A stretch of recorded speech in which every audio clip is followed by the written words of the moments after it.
Good morning and welcome to Touch Base Daily. My name is Ron Foster, touching base with you as I always do every day. How are you guys doing? It is Tuesday. And you know what that means? Today is our Tip Tuesday. Tip Tuesday, and we'll be talking about mood through weather. Mood through weather. Setting the mood for your photography through the use of weather. Okay, so we'll be doing that somewhere in this, near the end. But we'll be doing that. And it's not gonna be a long show. It's not gonna be a long gathering. I hate calling it a show. This is a community. It's not a show. It's a community. So we're just here together and we're gonna be together, spend time together, all that good stuff. And it's cold. It's got a nice little chill out in New York City. Well, I'm not in New York City, I'm in Jersey. So it's a little cooler than it is usually in New York, but it is a whole nother. I mean, it is chilly outside. I had the windows open so I could get some. I love the suburbs. I have to tell you, I love the clean air. I love waking up in the morning, opening up the windows, hearing the rustling of the leaves, the tree leaves, and early in the morning you hear the birds chirping and making their sounds and hawking out into the world for their mates. I love suburban living. Who knew? Who knew? But I was also in the city yesterday. I was roaming around the city yesterday with my buddy. Um, Sent his nephew to New York City, and I was responsible for spending some time and showing him around. So I played the host to New York City, and it was great. But I told him, I said, you, sir, his name is Adam. I said, Adam, you don't need me. I mean, he had already yesterday was Monday. I think he arrived Sunday. Yeah, I think he arrived Sunday. Maybe it was Saturday he arrived. He had already gone to Times Square, Washington Square Park, Rockefeller Center. He had gone to the West Side, the Hudson Yard Parks. He has gone to what else did he say he went to? He went to some other place. He went to I think Hell's Kitchen. Then he went to some other. He has been making his rounds, and I said the beauty of being 28 years old. I remember those days when I used to just walk everywhere and get there at the speed of light. And well, it's not like that now. So and it was so funny because he said, we don't have to rush. We can go at your speed. And I was like, yeah, thank you. We can go at your speed. In other words, pick it up, old man. And it was good, though. We had a great time. So I took him since we were at Rockefeller Center, and we were supposed to be going into, let me take this off the screen. We were supposed to be going to On Top of the Rock, and which is one of my favorite places to photograph from. One is because it has an open roof deck, and so you can see, and it's also literally in the middle of New York City. It's right there in the middle, and so when you're on top of the rock, you can, on a clear day, you can see Connecticut, Massachusetts, and you can see the mountains slight over the horizon of Vermont and New Hampshire. Way out. If you get a perfectly clear day, you can see 5 states, and you see also Jersey. And so it's a great focal point in New York City. It's called On Top of the Rock, and at Rockefeller Center here, and but these observation buildings have done something different that I did not expect. So we went to look at the pricing. Now, when Omar's in the building, When Omar was here, we just simply went to the edge, right? We went to the edge, no problem. We went up to the edge, which is another great observation deck. It is the largest observation deck in the northern hemisphere, I do believe they say. In the northern hemisphere, not the world, in the northern hemisphere. And it was only like 45 bucks, maybe 50 bucks, I think it was. It was like somewhere around there. Well, these rascals, all of them, is not just on top of the rock, is on top of the rock, the summit, the edge. But I don't know about the World Trade Center. One observation. I got to see that. However, what I discovered, because we were going to catch the, I always would go to on top of the rock like an hour before sunset, you know, because you want to be there when the sun sets. The best time to go is either early in the morning with sunrise, or as for, for we photographers, or go to on top of the rock or any of these observation decks an hour before the sunset. Then you're already there and you can get ready to take your pictures. Well, back to the little rascals. They not double the prices, they triple the prices for being on the decks, on these observation decks for the sunset. I was shocked. Could not believe that they were charging $120, $120 to catch the sunset. I looked at Adam and I said, Adam, do you really want to see the sunset? Like, do you really want to see the sunset? I mean, that, shoot, you can take that $120 and put it towards an airfare. And it's not like you're going to be up there for a long time.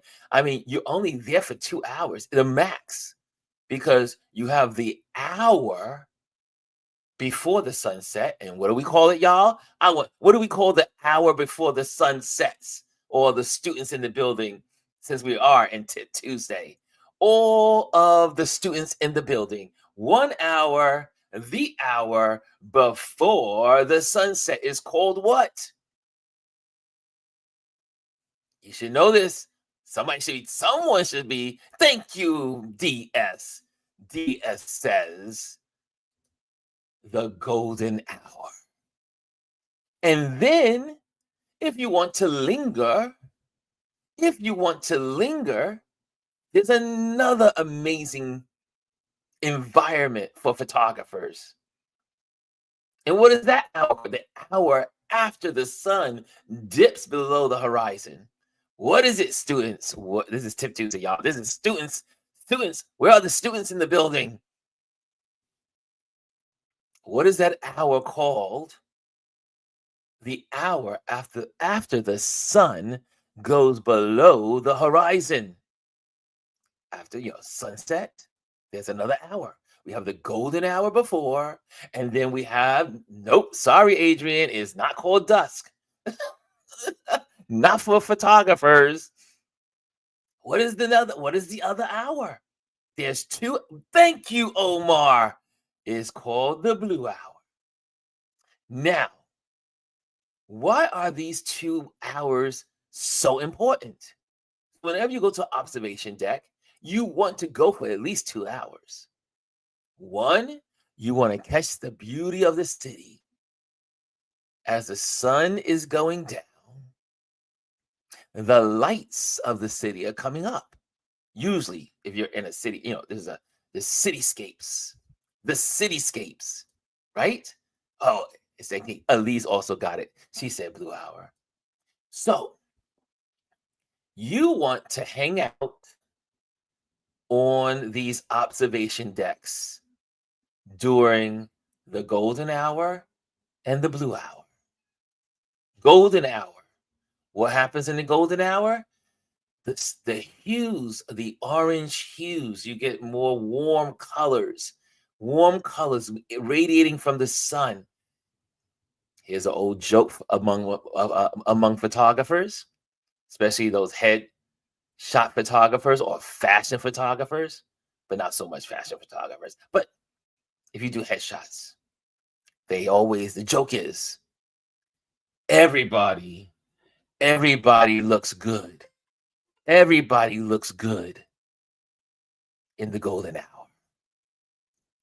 You can have someone that doesn't look so attractive. Maybe there's some flaws in their skin, but everybody looks good in the golden hour.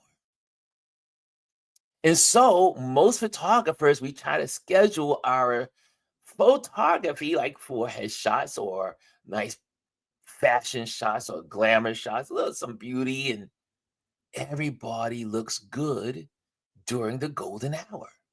So, but not only do people look good, the cityscape looks good. The cityscape comes alive because you start to see the lights of the city turning on. And across the whole city, the lights in the office building are turning on. The street lamps are coming on.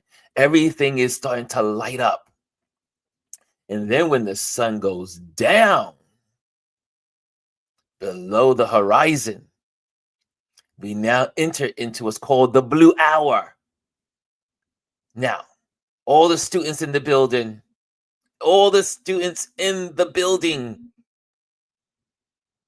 what type of photography is best shot in the blue hour?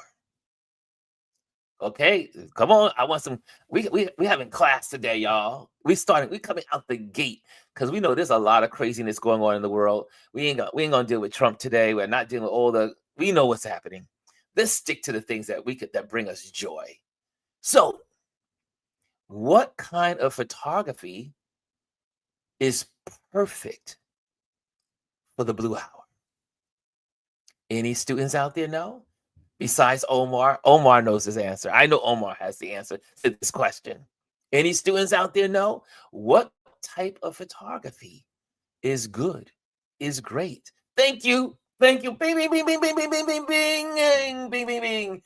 DS has it, cityscapes, and I'll add on to architecture. You can take the most beautiful shots of architecture during the blue hour. Thank you. Architecture.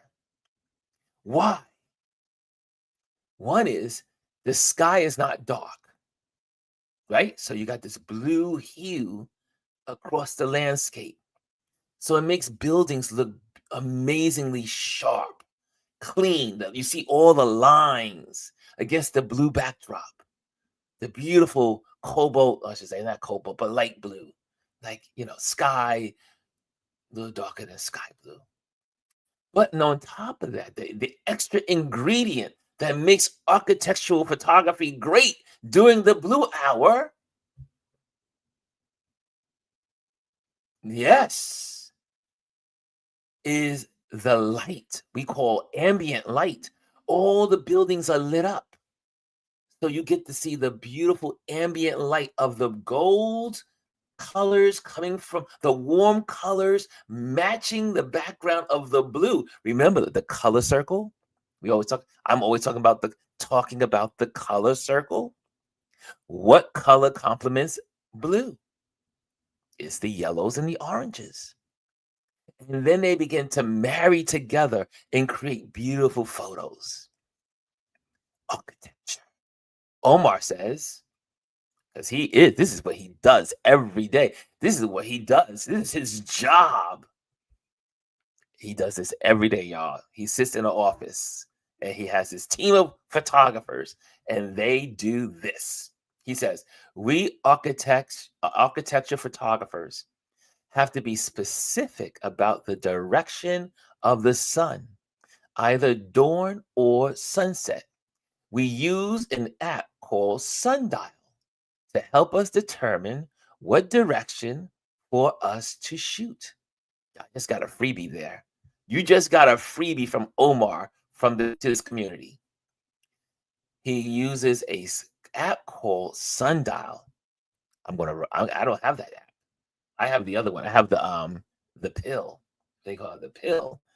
And that one gives you all of the ratios and lines of where the sun is going, where the moon is going to be in conjunction across the city. You can see where the moon is traveling across your cityscape or the sun.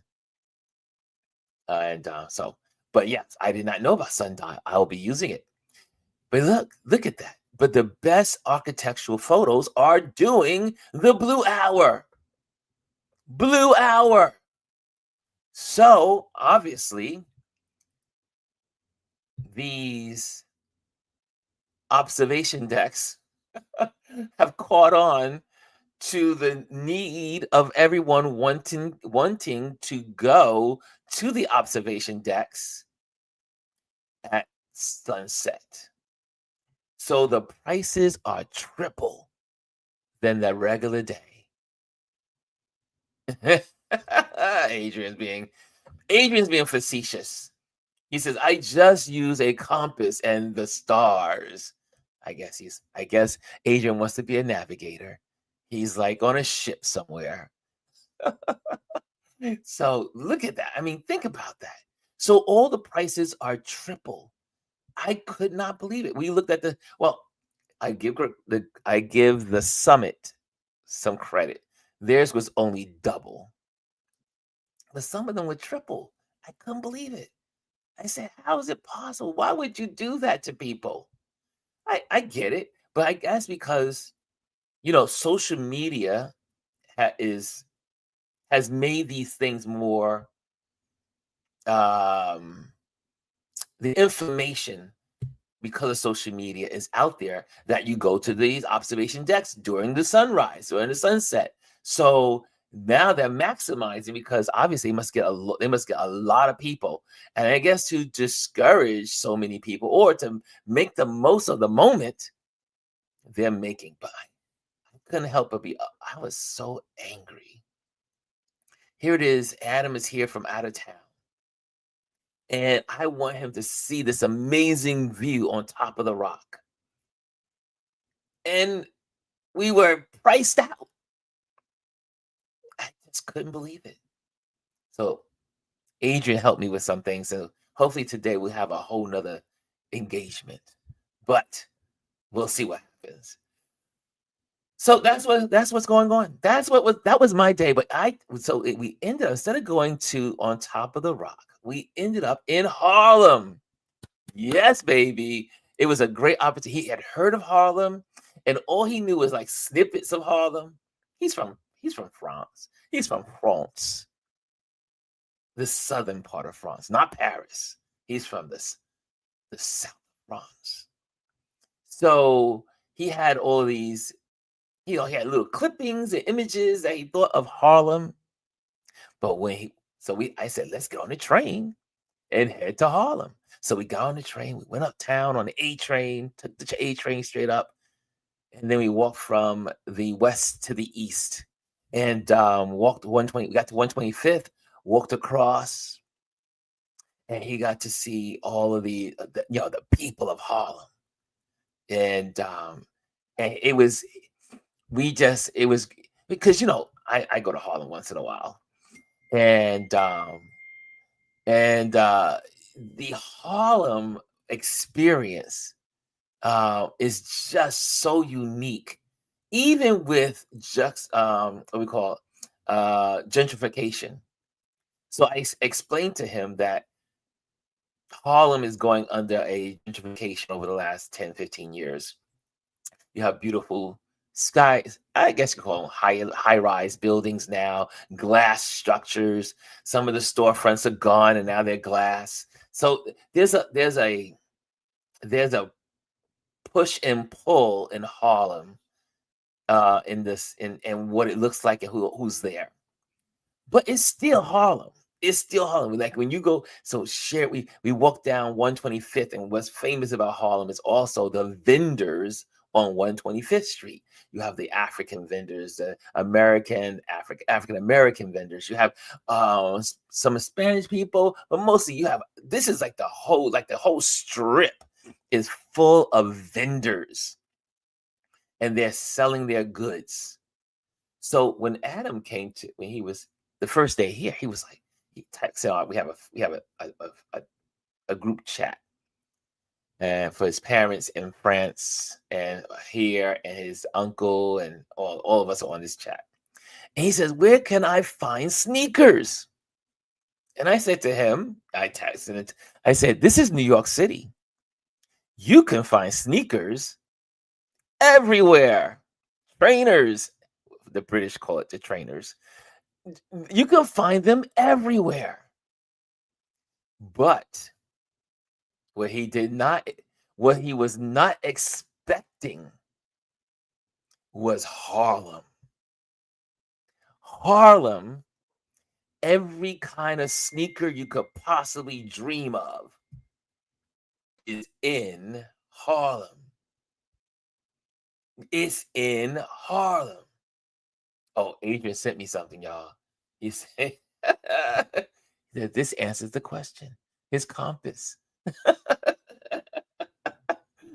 But so as we're walking down 125th Street, it was all of these stores. I mean, every store has sneakers. And I mean like hardcore Jordans, hardcore, all the big names of sneakers out there, and the different kinds. And then you get the specialties, like even like in the delis.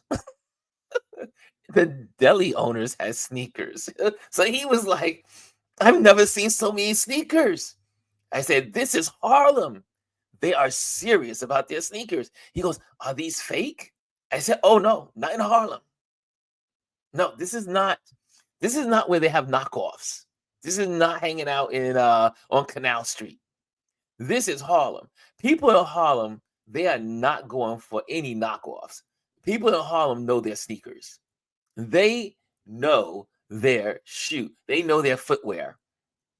And so we were looking at different sneakers that were wrapped, because like here in the US, in France, they do also the same thing. They bid on sneakers. Like you go online, you find a great you know, famous sneaker that, or there's not many of, and so the price is extremely high, and they bid on sneakers online. Like my buddy, when I get to North Carolina in 2 weeks, my buddy Mimbo, he's Korean, but he's a sneakerhead, and he has the best of all sneakers. He collects them, he trades them, I mean, it's a whole industry. It's a whole world to itself.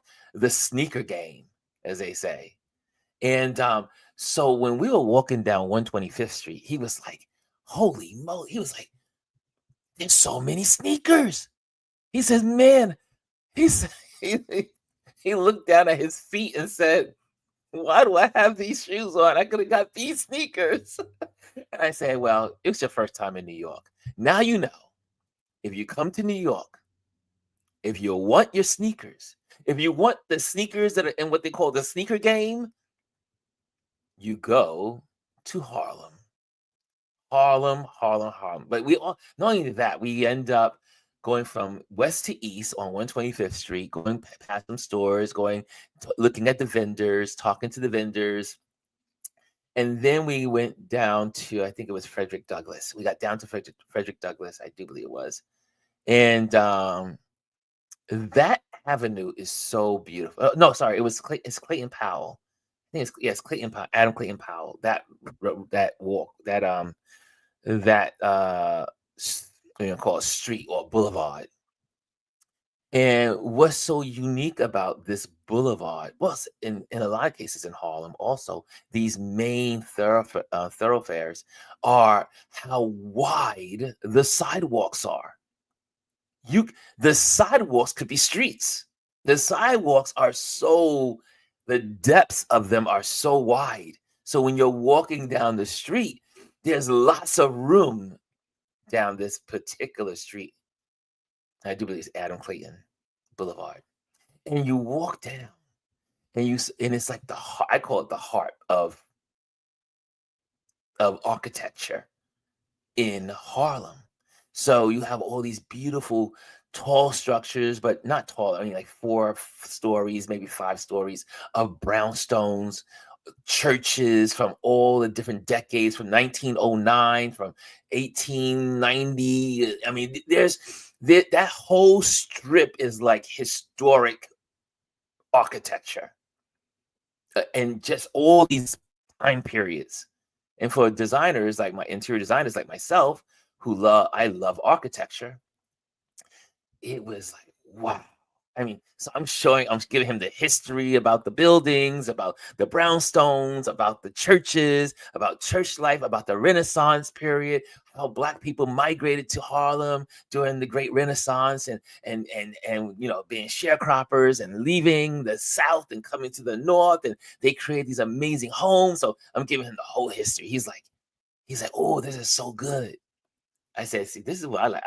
This is why I hang out. When I go to other countries, I try to find people that live there so they can give me the scoop. So I was giving him the scoop. I said, I'm not boring you, are am I? He goes, no, no, no, keep telling me more stories. So then we walked by this gentleman. He heard us. I was attempting to speak French. Once in a while, we would indulge in French. And so he was speaking French. And this gentleman from Africa, I do believe he was from Cote d'Ivoire, and he said, "Hey, French," and he starts talking to him in, like, French, and then they start having this conversation. I'm not looking at them like, okay, I don't know anything that's being said here. They're just having a conversation. They're talking, but it was great for Adam to experience that, because he was like, the folks in Harlem are so friendly. I said, this is Harlem. I said, this is not Midtown. People will engage. And they are not afraid to, if you wear something that looks good, they will say, oh man, dude, that looks good. Oh, well, hey, there are people that are always commenting in Harlem. It's one of my favorite places in the city to go. It's one of the only places left that still has Black culture. I mean, even Bed-Stuy here in, well, I'm not in Brooklyn right now today, but in Brooklyn, that's changed a lot. But Harlem still has that Black culture. And so we're walking down the street. Then I'm in front of the building. I'm telling him we're talking about, oh, we're going to go to Greenwich Village probably today. So we're going to go to Greenwich Village and do some stuff. And I said, well, are you going to the parade? You're going to be here. So are you going to? He said, oh yeah, it's on my schedule. So I said, we may not need to go today because you'll go on the 31st on Halloween. So this gentleman heard us speaking about it.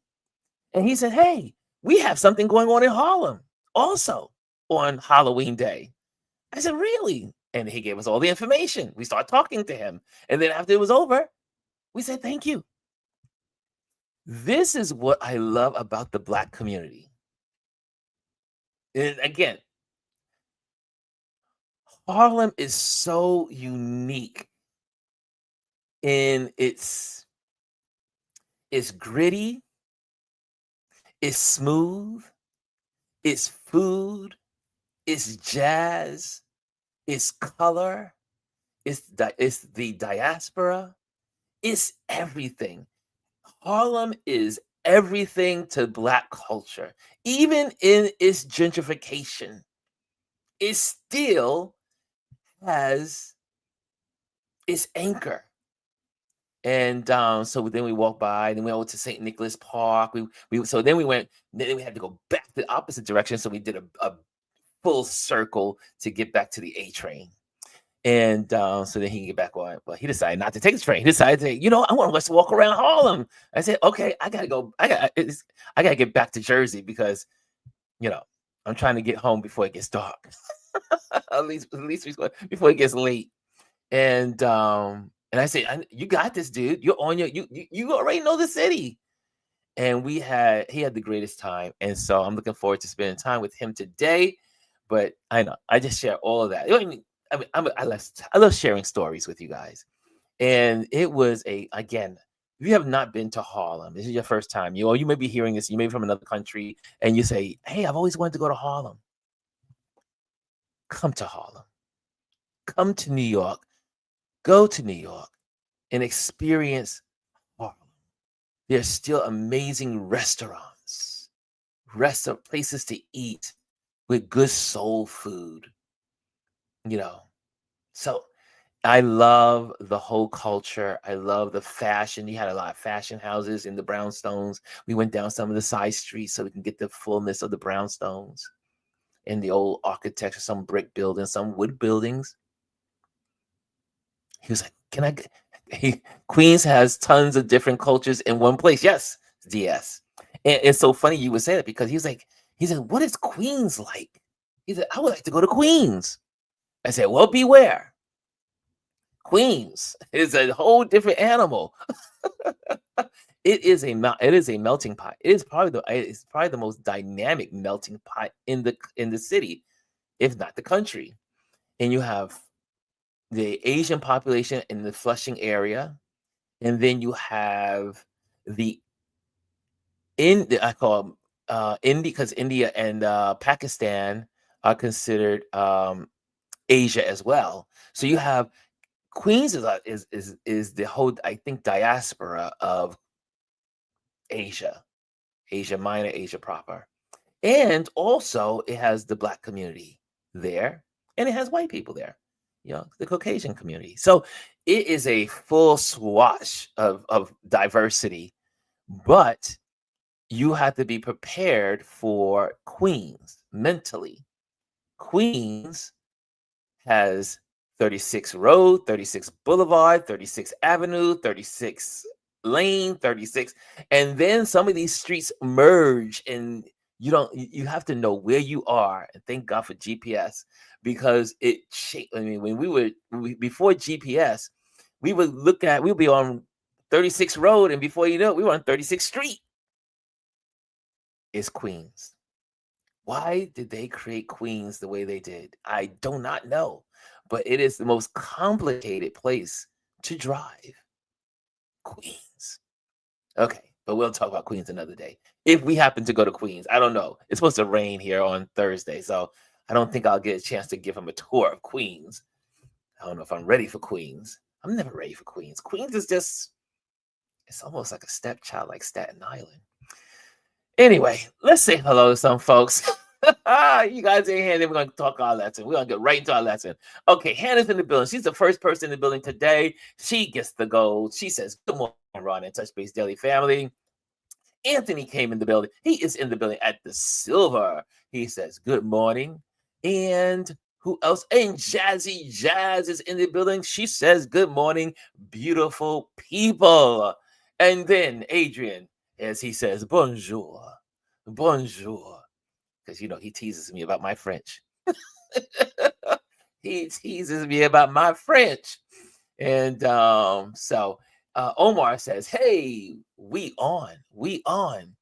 And hey, oh, Omar, I've been working behind the scenes yesterday after our conversation. Well, after I said I'm coming to Texas, I am thinking, since I'll be in North Carolina for 3 weeks, almost 4 weeks, and then I have to come back to New York for a photo shoot. I think, since I'm already in North Carolina, I could just get on a plane, hop over for a couple of days in Texas. I'm already down in the South. I'm in the Southern land. So I can just get on a plane and head. I mean, Nia is not going to miss me leaving the house. Nia and Membo will be like, "Ron, just do your thing and go to Texas." So I think I'll be in Texas in November. And then I just got a new engagement. I will be in Puerto Rico for Thanksgiving Day, y'all. So if y'all are looking for, if you are in Puerto Rico and you need a photographer, I will be in Puerto Rico for Thanksgiving. So Thanksgiving Day will be spent in Puerto Rico. And so I'll be in San Juan for the week. For that weekend, I should say. Okay, so again, that's the beauty of living this new nomadic life.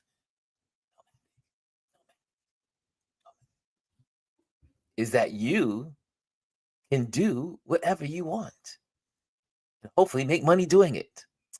So that is going to be a good. So I'll give you some, Omar. I'll zero in on a date. You have to let me know what your work schedule is like, and then we can work around it. Thank you, Omar.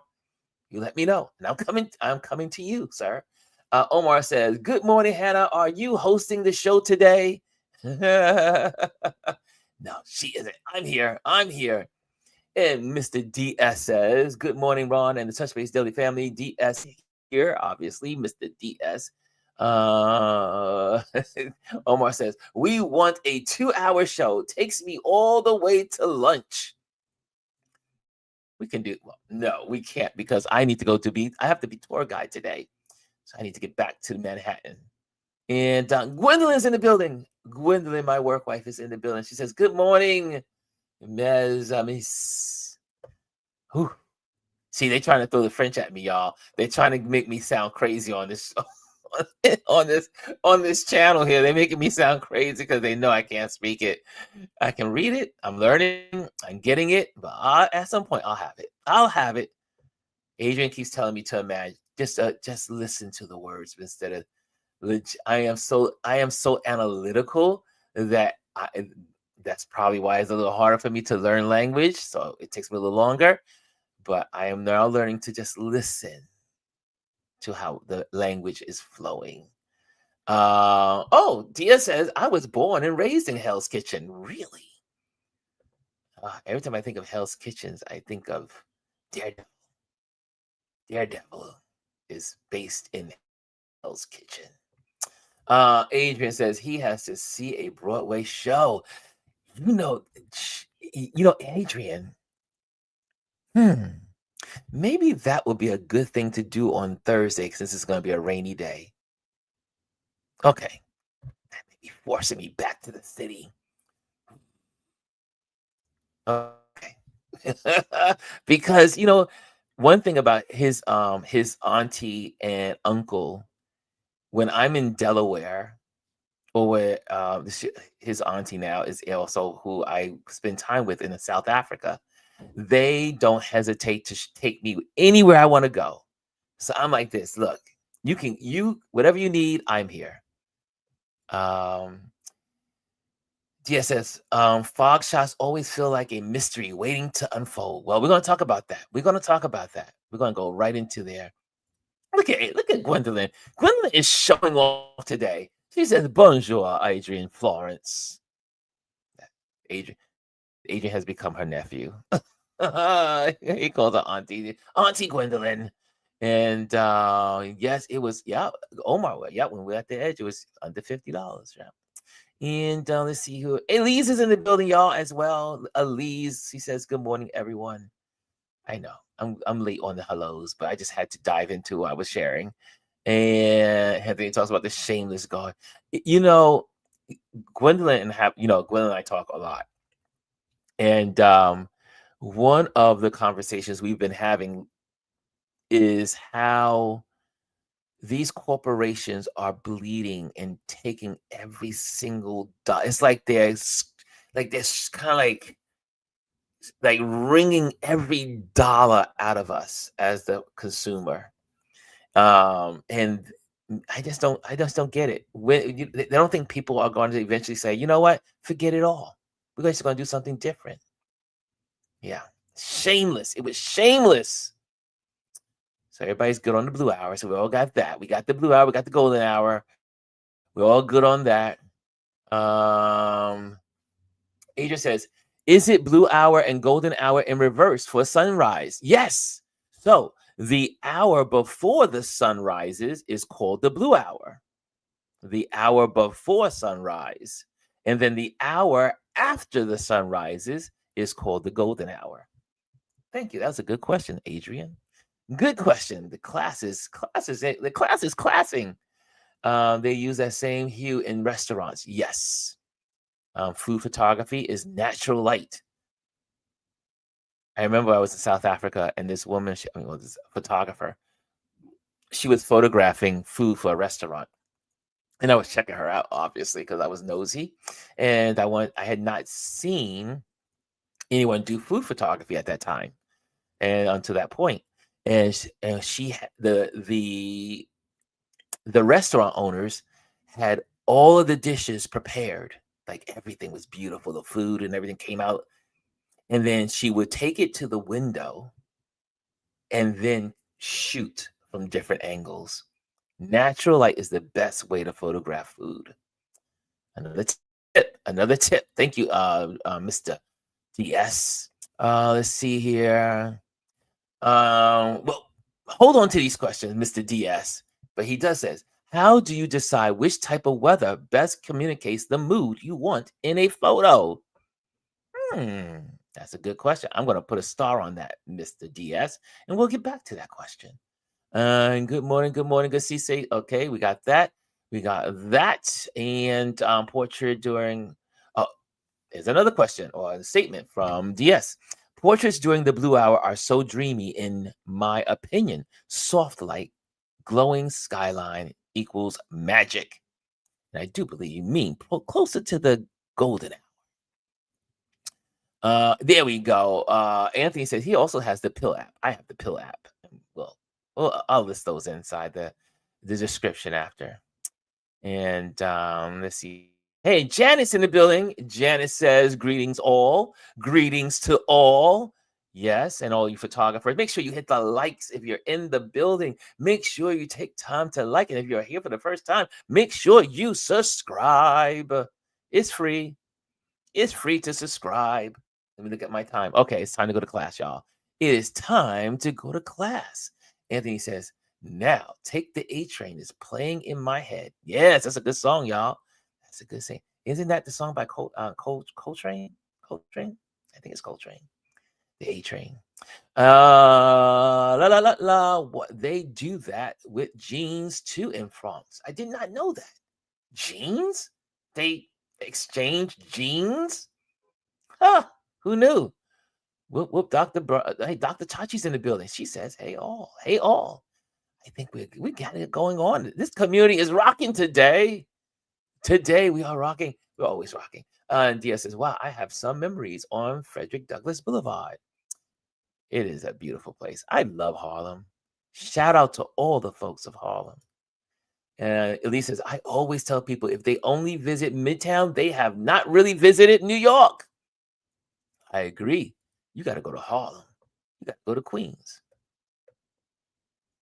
I have to always pause when I say Queens. I don't know why. And I used to go to Queens. I used to be raised in Queens during the summertime. My aunt used to live in Queens.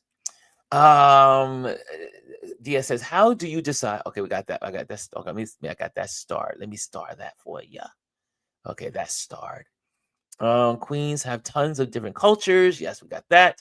Okay, I think we're caught up. We're caught up. Let's go into the class. It's time to start class, y'all. It is time to start class. And we are talking about mood through weather. These are just 4. It's going to be easy. It's an easy lesson today. So get your pens out, get your papers out, or get your computer out, whatever. And as we are doing this, also, I would say, can we start getting into the habit? Also, if you have a companion computer or you have an extra phone by you, you can also go to Google to look some of this stuff up while we're doing it. So that way, it kind of fills in the gap. Because here, I'm just giving you a overview of this lesson, but you can dive in. I hope this spurs you on to dive in to the subject so you can become better photographers, better photography, better photographers. So get out there and take those smartphones and take photos.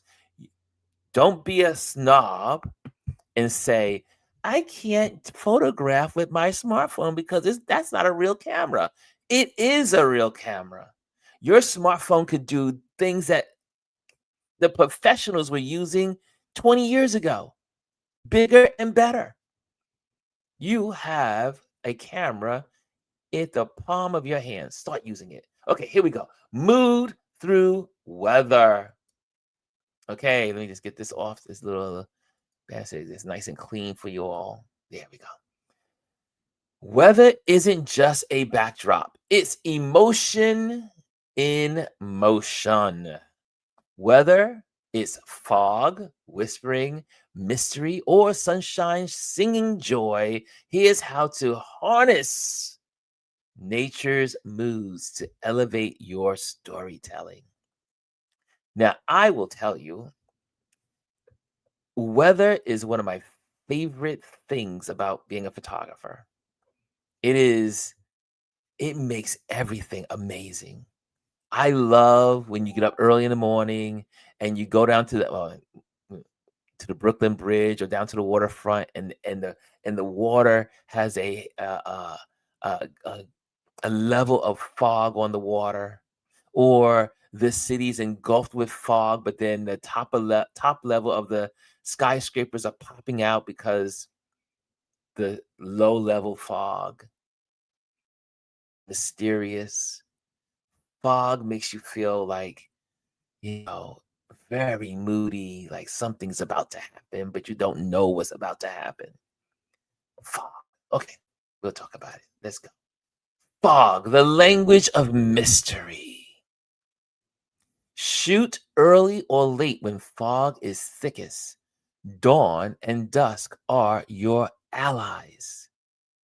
Another place I always like to go is to the public park, like Central Park, um, Prospect Park, any park that has a lake.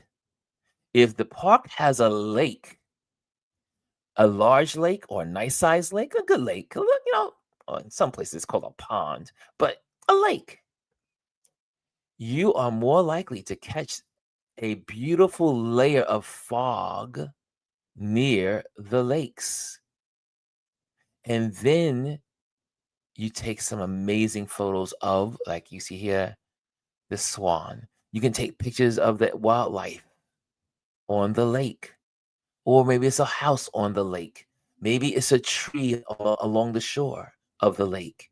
Or maybe the fog is wisping into the inland, like the grassland, like in Prospect Park, we have what's called a meadow. And the fog moves from the lake all the way into inland. And then you can take pictures of people playing in the field in the fog. Fog is mystery. Okay, use silhouettes and leading lines to create depth of intrigue, right? Like have the leading lines leading into the fog. I remember when I was in Alaska and I photographed this old train truss, and it was going across this ravine, and the way it looked, you got in front of the, like it was an old railroad, so it didn't continue where I was standing, but it ended where I was standing, and you can look across, and you can look and see the rails going into the fog, creating that mystery. Desaturate slightly in post to enhance the ethereal mood. Nice, nice. Keep it keep it simple. Don't use high contrast. Don't bring up all, don't this is when you photograph and edit, you don't want to have all the, everything blasting. Keep it soft. You can even most people take the sharpening tool and sharpen. Well, this is one of the areas when you do like fog, you take down the sharpening. You don't want your pictures to be sharp when you're taking pictures of the fog. MuQ, solitude, introspection, timelessness. So that helps. I hope that answers your question, DS. This is what you're seeking when you are going out to use fog as your weather element for your photography. Number two, rain. Oh, I love the rain. I love, like you see here, the raindrops. I used to get excited when it would be a storm that came through, and then I would look out the window, and the raindrops are all over the window, and I'm near the sunset, and I get these beautiful, amazing raindrops with sun setting and all that stuff in New York City skyline. Rain is so rain is so moody. It's like you want to throw on a sweater, or if you're in the house, but It's something beautiful about the rain and taking photos. I took a picture of a gentleman one time. He was at a hotel. It was a black and white, and the rain is pouring, and he's got the umbrella to bring in the customers from the cab to the hotel entrance. And it's just such drama. The drama of the rain pouring down off the umbrella, and then the water splashing up as it's hitting the puddles. Rain is drama. Here it is, the pulse of emotion. Embrace reflections. Puddles become mirrors of mood. This happened to me just last week. I was in the meatpacking district, and it had just rained, and there was puddles everywhere. And it was nighttime, so you got all the neon lights and the reflections of the store lights into the puddles on the ground. And the photos came out. I said, "Oh my gosh, this is a scene! This is a scene!" The rain gives you water, it gives you puddles, it gives you mirrors. Capture motion, umbrellas, raindrops, blurred figures, evoke movement and feeling. Yes, there's nothing like the rain pouring. There's a gentleman, I don't have his page, but he's on Instagram. I haven't seen his work in a long time, but he used to be on Instagram years ago. And he used to the rain was the day that he went and did all his photography. So if it rained, he was out. He scheduled his calendar to photograph the city during the rain because he could photograph the puddles, the people struggling against the storm, or the calm of the rain. Because there's different types of rain. You can get a stormy rain photos, or you can get the calming of the rain photos. Use backlighting to highlight droplets and texture. So how do we do that? In New York City, I can tell you how we do it in New York, and you can do it anywhere pretty much, is again, like here, to highlight the droplets and texture, use the light as the backdrop. So cars driving, we get taxis and cars riding down the boulevards in New York City. And the best way to take those rain photos is to get those cabs in the background with their headlights coming at you. And then you can really see the light glistening off the drops. There you go. Think about it. Think about it. Rain as the pulse of emotion. It sets the mood. Melancholy, well, I'll say melancholy, romance, resilience. Okay, next one. And then we got the next one is one of my favorites. I know how I get in. You know how I've been out in the snow all these years and share my lives in the snow. Snow, the blanket of stillness. Expose for brightness. Snow tricks your meter. So adjust the exposure accordingly. This is very important, y'all. Especially when your smartphone, if you try to focus on the snow, it can't do it.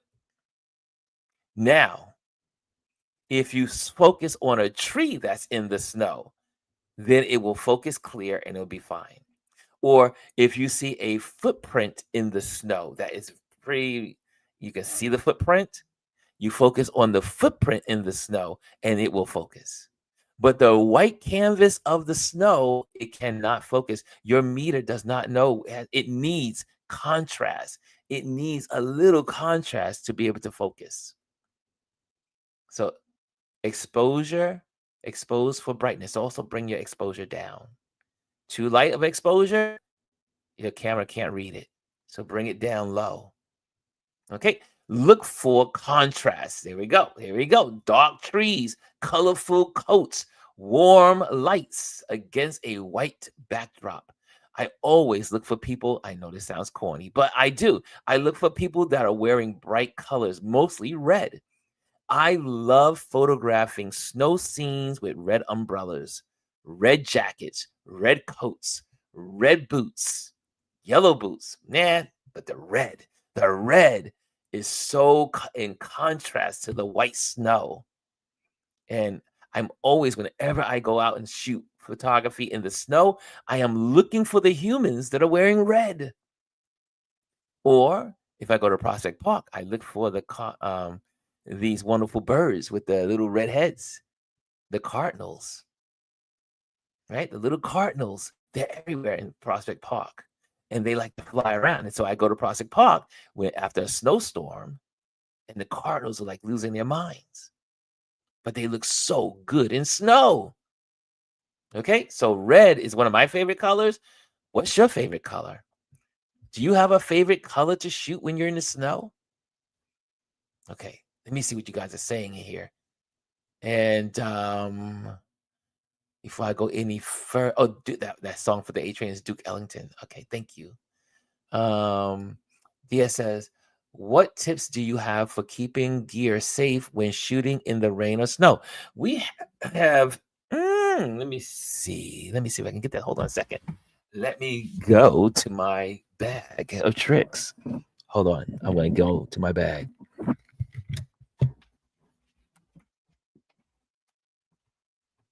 Okay, which one should I bring over? Okay. Got my bags over here, y'all. So, anyways, let's do this. Okay. So, we photographers have some tools that we use for the rain. And I'm hoping that I have mine still in my bag, but I do believe it's always with me. And let's see, because I'm always prepared for the rain. At least I like to think so. Okay, it's in the other bag. Hold on, because this is something that I use this all the time. One is most of our camera bags come with these nylon covers. So you can take this and cover your bag so that way, one is your bag is covered so your gear doesn't get soaking wet in the rain. So most camera bags will come with this kind of lining either attached to it or inside of it. Not only do we have that, let's see, do I have the other little guy here? Let's see what else I have in here in my bag of tricks. Because this will help you if I still have it. And where is she? Oh, is she still here? Okay. Let's see if I have her in here. I'm digging through my bag, y'all. Now, where is it? I usually have it.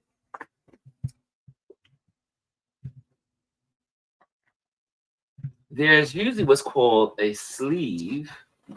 And I usually have my sleeve, but I don't have my sleeve. What happened to my sleeve? I usually have it in my bag. Okay. I don't have it. But usually there's these plastic sleeves that you can put over your camera, over your hand through them, and it covers your camera so it doesn't get wet. And I was looking for my sleeve. I don't seem to be able to find it. And oh, I know where it is. I know I could not be without my sleeve. I could not be without it. I'll show you what it looks like. Here we go. There we go. Wait a minute. I am out without my sleeve. What the heck? Okay, so I don't have it. And but I used to carry it all around with me, but I think in my move, I must have lost it. Okay. So, but there's a sleeve that they carry, and maybe the best way to show you is to simply just go to the website, right? We can do that. We can do that. Let me show you what it looks like. That's the beauty of lessons. You can teach on Google. Okay. Let's go. Camera sleeves, camera, weather, sleeves. Okay. And here we go. I'm going to show you this one real quick so you know what it looks like. Because they come in different types. They come in, here we go. I'm going to show you. since I don't have mine on me. I don't know what box it probably is laying around in, but here we go. Let's do this and present on the screen. This is a good question, especially when you're talking about weather photography. And everyone should have this. Okay, here we go. Okay, so that's what it looks like. You see what I'm saying? See that? Let me just see. You see? Ooh, too big. And okay. So you see how this looks? It goes over your lens, right? And your camera body is in here. So this covers your lens. It also keeps it warm from the snow. And if you'll see how it operates. You see that? See how that works in the snow? You see? And it covers that and protects the lens, keeps it a little warm because sometimes you can get moisture into your camera, but it also keeps your hands warm when you're taking pictures. But it also protects you from the rain. Okay, so that's what this looks like. And it is a weather sleeve for your camera. Okay, there you have it. When you don't have the real thing, you can always go to the internet. Okay, so check that out. Okay, is that one? Does that answer your question? Anthony says he has a Leo Pro bag, has an integrated rain cover, but my Peak Design bag is designed to be water resistant. Yeah, both of my bags have water resistant, but they still also have the covers. I don't know what happened to my other little thing here, my little jacket. Okay, we'll have to figure out where that happened in this move. I lost some stuff during my move. I appreciate you taking time to answer the questions. Thank you, Ron. You got it, buddy. And let's see what other questions are in here. Let's see. Okay, Manhattan is easier to navigate than the other boroughs. Yes, we got that. Okay. Okay, here's a good question from DS. Do you plan shoots around the forecast? Do you adapt the mood based on the weather you get? I do. As a matter of fact, when my clients say they want to do a photo shoot, do you know what I end up doing? I always end up checking the calendar for the weather forecast for that week. I try to get a good idea. Now, if it's a long-term project, like they book me for months in advance, and it's hard to do. But if someone says, "Hey, I need a headshot. Can we get it done like within the week?" I will look at my calendar, see what the weather's going to look like, and base my shoot on the weather accordingly. Yes, that I definitely do. TS. Yeah, that's a good question. Let's see here. What else? Any questions out there? Any other questions? Okay, good. Those are other unrelated. Okay, so we good. Got the fog. How do you balance how do you balance natural light changes during foggy and stormy shoots? That's a good question. That's a good question. It depends.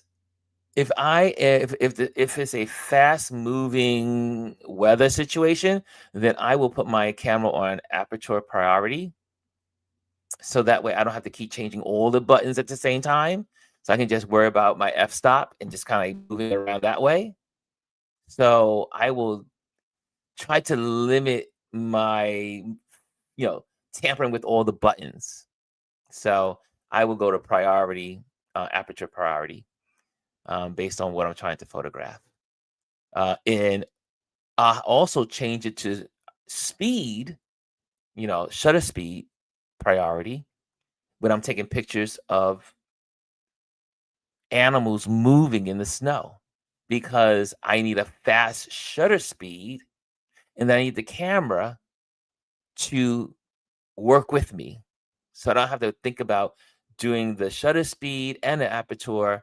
I just simply work on the shutter speed. Like if I see dogs playing in the park, I love photographing dogs. I love photographing, especially in the snow, because dogs they just love snow. I also loved going to Central Park and photographing the horse carriages, so they're moving. So my shutter speed has to be at a certain speed, like usually about 250, 300. So that way I can get things sharp as things are moving, as the subject is moving.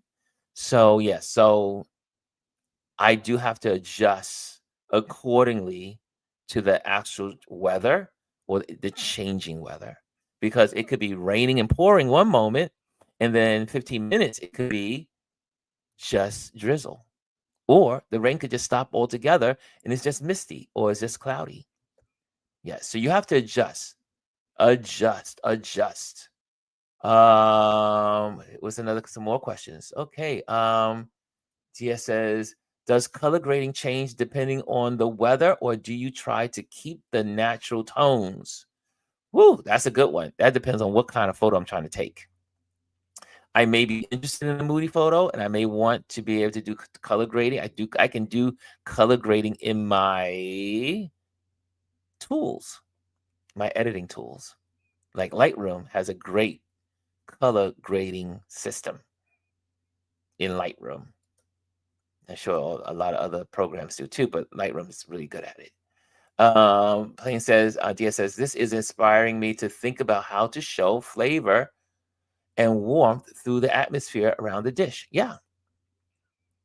Weather plays a good role in most photography. Anthony says the rainbows from the oil and grime in the puddles are also cool. Yes. Yes. And you get that when you have a light rain early, or it rained and then now the oils from especially in the cities, you have the oils and the tar rises to the top, and then it slides off into the puddles and you get these beautiful rainbows. Good one, Anthony. And Dia says, as a chef, weather changes the feel of food, just like it changes a photo. Sunshine feels like citrus, and summer fog feels like stew season. And love how mood crosses art forms. Yes, yes. Like, who is going to have hot chocolate in the middle of summer? I don't know, not too many people, but a nice snowy day commands a good cup of hot chocolate. Weather plays a role in how we feel. Dia says, I appreciate you taking that. Got that. Okay. And Omar said he uses the garbage bag for his camera to protect his camera. Look, use what works. A garbage bag does work. A garbage bag will work. You don't have to get a big one. Just get one of the kitchen bag sizes, or like the bathroom bag sizes. Yes, a garbage bag will work. Look, I've told you many times. I learned from Seth from Adorama how to use a pizza box as a reflector. Right? You may not have the gear. Maybe you can't afford the gear. Right? Maybe you can't go out and buy one of these, pieces of equipment. But there's always an alternative. So I like that. So Omar was probably joking, but he may be serious too, because I know Omar. If you don't, you gotta use what you have. This is Dr. Ty said this is a marvelous lesson. And Diaz says to Omar, very economic. The garbage bag. Just run into a store and say, "Sir, can I buy a garbage bag off of you?" Or a lot of people use they just ask for a. I've seen this happen. Speaking of garbage bags, but they'll use the plastic bags and just cover their camera, the body of the camera, and the lens. You could do it that way too. Greetings, Mimi says. Greetings, Ron. Greetings to everybody. Food Plane says, Mr. Diaz says, for those of us who shoot food and travel, how can we use weather to help viewers feel the culture and flavors of a place? Now, that is an interesting question. Again, if you are taking pictures of hot chocolate, you're probably not going to use a green beautiful beach for the background, like a sunny, beautiful beach. They just don't, the message is in conflict, right? Message is in conflict. However, we are already wired, we psychologically are wired to think of different backgrounds and atmospheres or environments to the thing that is associated to it, right? So let's say, here's again, you are a fashion person and you want to photograph your plaid, beautiful black and red plaid shirt that's very fashionable. You're not most likely going to do that at the beach. Just doesn't work. The flannel does not go with the beach. So you, because we are conditioned in our environment through society and all the, I mean, let's say it's bad, but you probably, if you're going to do an advertisement using flannel, you're going to look for a log cabin, maybe some wood background, maybe the snow is in the background, maybe there's some foliage, some, like the autumn leaves, because that represents the flannel. So it depends on what you're photographing, who you're photographing, what time of year you're photographing, or are you doing for photographers? Sometimes we're doing campaign photography. We're doing photography for marketing, for advertisers. We need to, that's why you see sometimes, like for instance, here's a good one. I'm sure that when I think it was 3 years ago, or maybe it was 4 years ago now, Banana Republic did an amazing campaign with their whole winter gear. Now I don't know when they shot it, and they probably shot it probably in July. But where did they shoot it? They shot it in Iceland. And when I saw all the photos to the advertisements and marketing at Christmas time, I knew exactly where they were because I hiked that range, I hiked that mountain, and I hiked the volcanoes. So I said, "Oh my gosh, this whole campaign was shot in Iceland." And it was. It was shot in Iceland. So, but you can go and you can do a winter photo shoot in Iceland in June because there's snow in the glaciers. There's snow everywhere. So, again, how you shoot, where you shoot is depending on the kind of photos you need to take. What's your message? What's your story? Right? So, there you have it. Any other questions? Any other questions? I know. Oh, we're good. We're in good timing. We're in good timing. I didn't go too far over. We got one more to go. One more. This is gonna be quick. This is gonna be quick. Okay, let's get to it. Let's get to it. These are good questions. Oh, can I say thank you to Janet? She went down. She looked at that comment box on our YouTube, and she saw that little dollar bill, and she clicked it and said, "I want to say thank you, Ron. Here's $10." That's how you do it. Thank you, Janet. Thank you for supporting this platform. Thank you for supporting this platform. I appreciate you. If the lesson is worth it, that's how we share appreciation in different ways. And I'm very thankful when people support financially because that keeps the lights on. Okay, let's get to the last one. Let's get to the last one, but not least. And y'all know where I'm going to go with this last one. Sunshine. Oh. The golden hour is gold, warm tones, long shadows, and magic. It's the stage of joy. Sunshine. The stage of joy. Here we go. Use lens flare intentionally to add warmth and whimsy, that whimsical look. Like you see here, this person's holding the football. You see that the sun flares on the football. It just gives a little beautiful dramatic feel to the photo. The flare of the sun, or you sometimes you get the flare like the circles around, coming down, coming around, just moving from the away from the sun.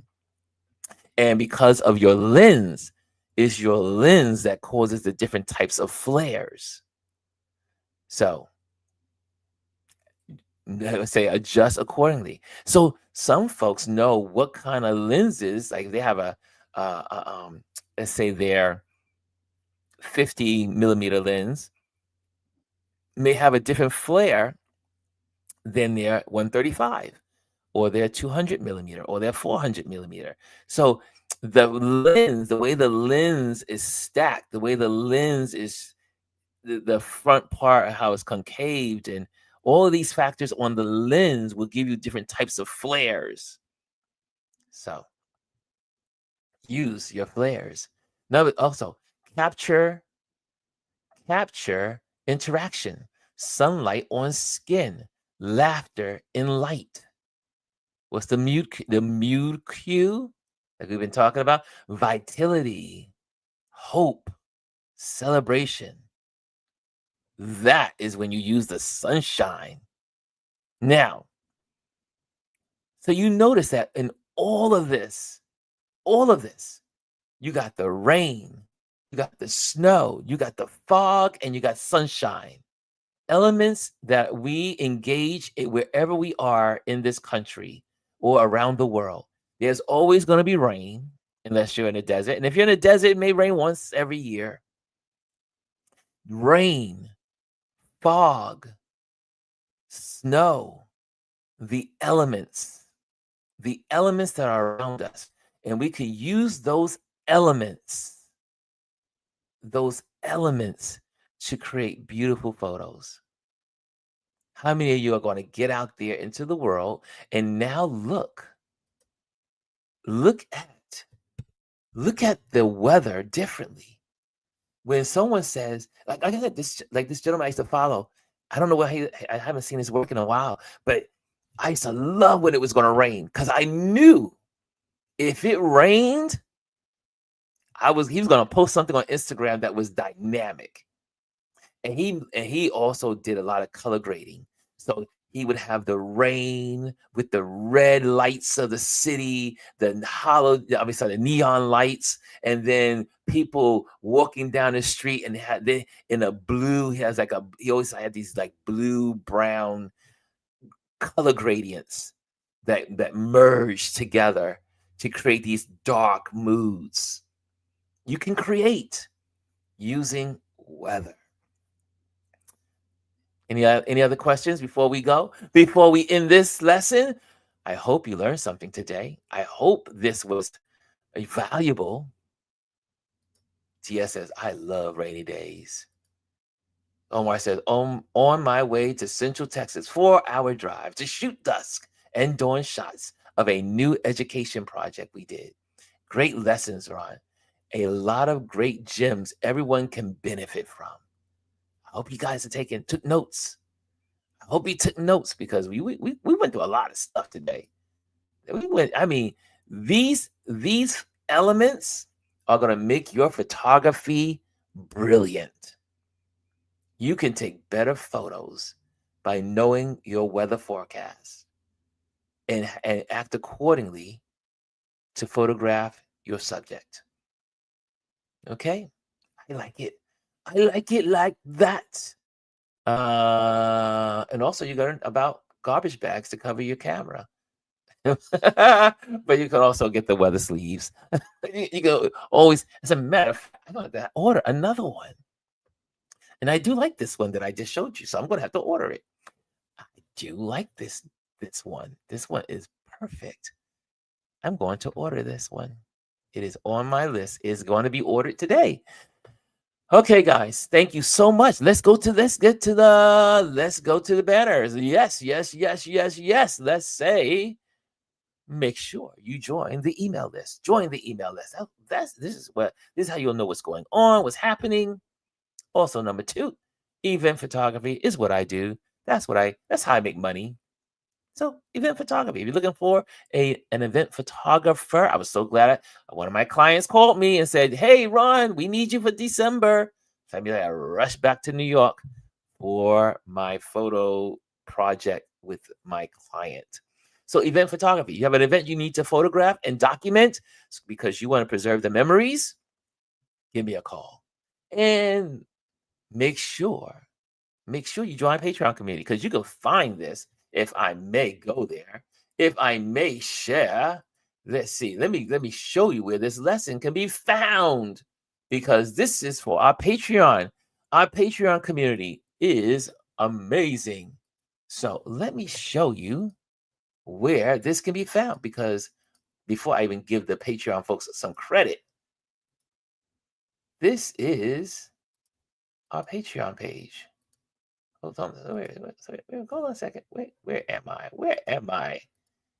Okay, hold on a second. Let me get that in there. Oh, here we go. I need to stop this. Okay, let's try it again. Okay, let me take this little guy off the screen. That's what it was. Okay, so let me take you to that again. Hold on a second, because this is important, because you want to know where this stuff can be found. Every lesson we do is on our Patreon page. So this is our Patreon lesson for today, Tip Tuesday. So everyone that's a member of the Patreon community that support this channel, support what we do. Here's all the related conversations, all of our lessons, everyday objects, reimagined, fly, you must fly, for the visionary behind the lens. All of that stuff is located on our Patreon. So the Patreon community makes this possible.